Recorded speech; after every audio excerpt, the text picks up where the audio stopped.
Well, good morning, everyone. I hope you are well. And as promised, this is a video about your critical reflections, your final thoughts from our first half of this course. And so I'm going to be speaking to each one of you. And I have a feeling that each one of you also listening to what I say to other people you might relate to as well. One of the things about being a professor online, especially of an async course, we're not in a classroom together where we get to talk and kind of share experiences, and we're not in a Zoom where we can get together and share experiences. So I definitely wanted to respond personally to your critical reflections and not just by writing you a note. So Caitlin, you were talking about how your curriculum was being changed 2 days before the start of school, and I was thinking about my school year last year when our district decided to switch our LMS 1 week before high school started. Two high schools had already started, but one week before everybody else started in the district. And we went from School Loop to Canvas, which those of you that use Canvas, there's a lot of moving parts when you first begin it, especially if you're not a tech person. And as you can imagine, that was very, very stressful. And what I liked about your post is that you became a leader in that situation. You became a leader. We're not always going to agree in education with what people do. We're just not. And districts are not always transparent about why they are doing what they're doing. And so what seems like a really poor decision might be the only way they could have managed based on policy. And that's not always the case. Sometimes they just make bad mistakes, or large districts don't know what the right hand or the left hand is doing. But in this case, I think what was great about it is that you became a leader. And one of the things that you learn about when you study organizational change is that, leaders that step up, learn, struggle with their troops, basically, share their experiences of failure and then success, really help people move through. And I think you did a great job of doing that. Jorge, your censorship of the telenovelas, what you wrote about that. Well, first of all, I want to applaud you for your innovation. And I agree with you. I don't see any reason. If I was your administrator, I would actually be very happy if you were using telenovela bites in the classroom, because it's relevant. It's relevant to the culture. And you brought up Romeo and Juliet, and teenage sex and suicide, and I agree. And I think this is what we're starting to see, and it's a long time coming, and it's going to be a long time coming, is we're starting to see a systematic change and reform in education to make it more culturally diverse and representative of everyone. And I think that telenovelas was a great way to even tie in Romeo and Juliet to today's, events. So uh, don't let people beat you down. Just keep being a creative and innovative educator. We need people like you out here. Elizabeth, you had talked about doing all of those things for that student, everything you could think of to help that student. And then here's the end of the year, and dad comes forward once he realizes, the kid hasn't done any of these things all year long, and says, you haven't done enough. I think that that hurts the most when we are to us as educators, Elizabeth, because being an educator, being a teacher is your core value. It's who you are. It's not a thing you do, it's who you are. And you're always going to have people like that, and you have to remember that they're going to trigger you. After 30 years, I'm still triggered when people do that, because I put so much of my heart and soul into trying to get kids to be successful. What I have to remember is that not everybody's like me. Not everybody's as reflective as me. Not everybody is willing to look at their part in what they're doing to make their child successful. And I just have to know in my heart that I did the best I could do by that child. And if you come back later on and you feel like you could have done more, well, then that's something that you remember for next time. Maybe I should have tried this. Maybe I should have tried that. Well, instead of would have, could have, should have, just do the, I'm going to try that with the next child. Okay. And I'm sorry that happened to you, because it's really upsetting when people do that. Administrators, parents, even children. And just hang in there. And I know you did your best. Maria, you were talking about, oh, you and Megan were talking about, not Megan S, my other Megan. You guys were both talking about the MyEd program and doing the MyEd program. And I think this was an excellent time for you guys to choose to get your master's degree. Your master's degree is so important for so many reasons. One, it helps you to be more reflective about your teaching practice. Being in the master's program introduces you to new technologies, not just something that you're going to learn from me in a Concordia class, but your cohort sharing things. Okay, your cohort sharing things. There were a lot of ideas that I saw on the discussion board that you were like, hey, thanks for that, or yeah, I use that too. And so in that respect, it's, you're building your craft, you're getting more tools for your craft. And also, and let's be honest, it's also a financial gain. And that's something that's going to benefit your family. Okay, benefit your family in the long run. So good for you both, and all of you. Nancy, you were talking about math and science, and uh, my my first thoughts about what you were doing in your situation with resourcefulness. That you had a situation that was very difficult. There were a lot of stumbling blocks in your way, and you did whatever you could possibly do to become resourceful, to be successful as an educator. And of course, we all want you to get whatever you need to do the best teaching, but that doesn't always work that way. And one of the things that I've learned in life, and I've had a big life, not just as a teacher, I've done a lot of things.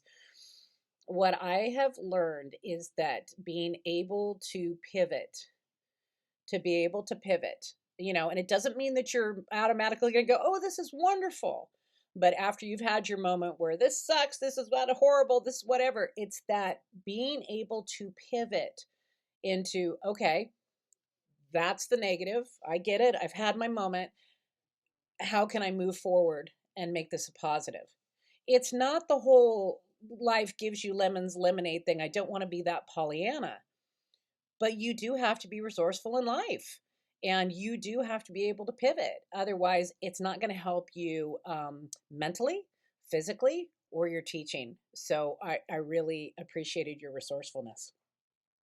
Haley, I loved what you said about you learned it's okay not to be perfect. I learned that many, many moons ago, and it's okay not to be perfect. And I think what's important about understanding that it's okay not to be perfect, it doesn't just benefit you to know that, hey, I'm fallible, I make mistakes, I'm flawed, I'm human. It's also a great thing to show the kids, because students often look at us and just think that education must have been easy for us, and it was easy for us to get here. And they feel like they have to do everything. Some kids, not all kids, but they feel like they have to do everything just so. And many of them have parents that make them feel that way as well. And so I think it's very important for you to show them your process of how you get through things. Okay. Um, oh, and I didn't understand that whole thing with the administrator not giving you the bilingual aid. That the kids would have listened to you, because you would have established ground rules about that. So as an administrator, I would have given you a bilingual aid. Rosalind, what you said about the virtual IEPs and family attendance, I'm so glad that you brought that up as positive, because a lot of people have seen online learning as just a negative, and the research is already showing that that's not the case. There have been a lot of positives related to online learning, and it's also one of the reasons why I think we should do standardized testing this year. And I am not a big fan of standardized testing, but I think this year is going to be the most interesting related to research.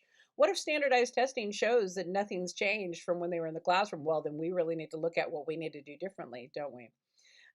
So the virtual IEPs, I thought was really fascinating that you said that, because so many families can't make it to school to these meetings. And being online has created, a lot of people talk about the inequity, but it's also created a lot of equity, with people that maybe the kids that maybe couldn't get to school because they were helping with childcare or they were helping with elder care and they wanted to be at school, but they didn't want to let their family down. So now you have these parents that they can Zoom on these IEPs. They can take a break at work, or they can be home and they can be taking care of children or elders and still be part of the meeting. And so I want you all, yes, you're going to see the negatives, okay, of online learning. But as ed tech people, you need to think about what are the positives. I have a lot of high school kids that are doing much better online because their anxiety was getting in the way of their day-to-day education. And now it's gone. And then I have other kids that are very anxious because they're not at school in their routine. So look for positives. Don't just look for the negatives. Look for positives. This is part of pivoting. Education is never going to be the same after this pandemic. Okay. So thank you for sharing that. Scott, you brought up the kid who played the flute and then went into choir and then played the flute. I'm so glad you let him play the flute.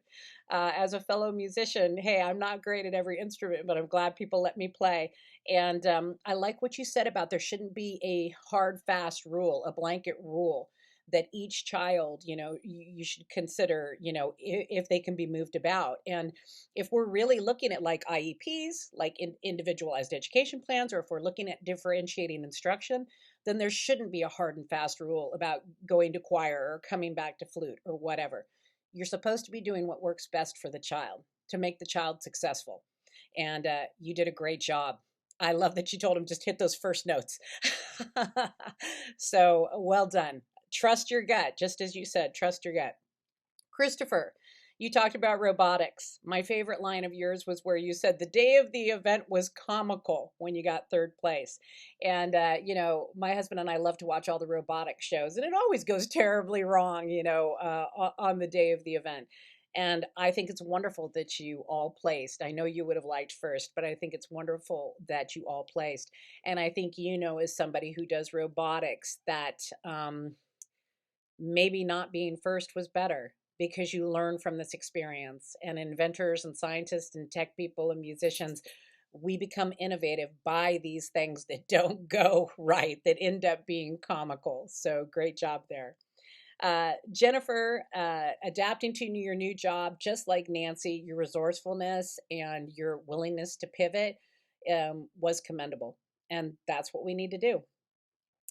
Megan S., I loved your school concert where you said the admin was taking over.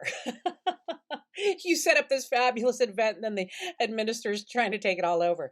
But once again, this comes back to what you have all been talking about in these critical reflections. You were willing to pivot.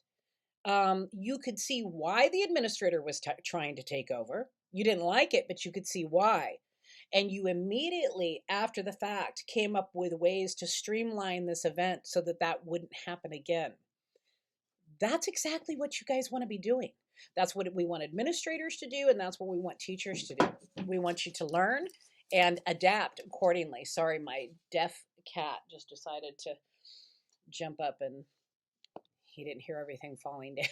He just knocks everything over and he can't hear it. Sometimes he feels the vibrations, but so I thought that was brilliant, and I have to do that as a professor as well. And I have learned over the years that I have to not take control of things. Your administrator obviously hasn't learned that yet. That I have to let people have these experiences and grow from these experiences, and you did on your own. So well done. Michael, I loved when you talked about teaching world religion and becoming well rounded and how open you were to looking at all of the different faiths.